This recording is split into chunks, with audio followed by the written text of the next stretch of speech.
అట్లాగే ప్రియులారా, మరి వాక్యాన్ని వింటాం, వినమండి? మనందరం వాక్యం వింటాలా? దేవుని వాక్యాన్ని మన సొంత వాక్యాలా కాదు కదా, దేవుని వాక్యాన్ని వింటాం కదా. మరి విని మనం గ్రహించకపోతే ఏం జరుగుతుంది? విని గ్రహించాలి, వాక్యాన్ని విని మనం గ్రహించాలి. ఎట్లాగా? దానికి కూడా యేసుప్రభు వారు ఉదాహరణ చెప్తారు. ఆయన ఏమని 4 రకాల నేలలు చెప్తారు ఆయన. ఏమి నేలలు? ఒకటి, ఒక రైతు జల్లుతూ ఉంటే పొలంలో మరి గట్టు మీద పడితే అవి ఫలించవు. అట్లాగే మనం దేవుని వాక్యాన్ని వినకపోతే, విని గ్రహించకపోతే అది సాతాను ఎత్తుకుపోతుందని దేవుడు సెలవిస్తూ ఉంటారు. తర్వాత రెండవది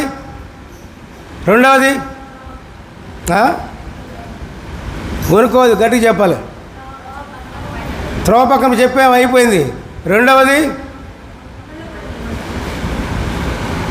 రాతి నేలలో పడ్డ విత్తనములు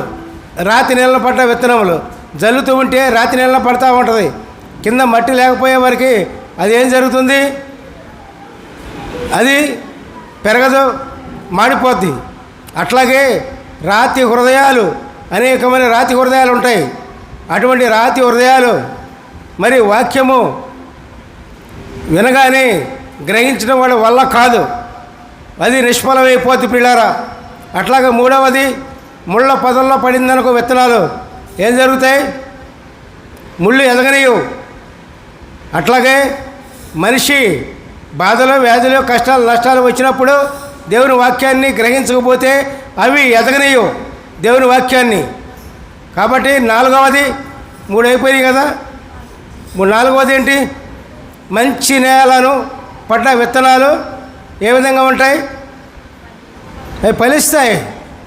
మంచి నేలలో పడ్డ విత్తనాలు ఏం చేస్తాయి? ఫలిస్తాయి. ఎందుకని? అది మంచి నేల కాబట్టి ప్రియులారా. కాబట్టి మరి అటువంటి నేలను దేవుడు ఏ విధంగా పోల్చారు? వారు ఏ విధంగా ఫలిస్తారు? 30 అంతలుగాను, 60 అంతలుగాను, 100 అంతలుగాను వారు ఫలిస్తారని చెప్తూ ఉన్నారు. అవును, అంతే. అన్ని కేటగిరీలు చెప్పారు. అందరూ ఒకేలాగా ఫలించరు. దేవుని వాక్యం విని గ్రహించినా సరే ఇట్లా 3 రకాలైన జనాలను చూపించారు.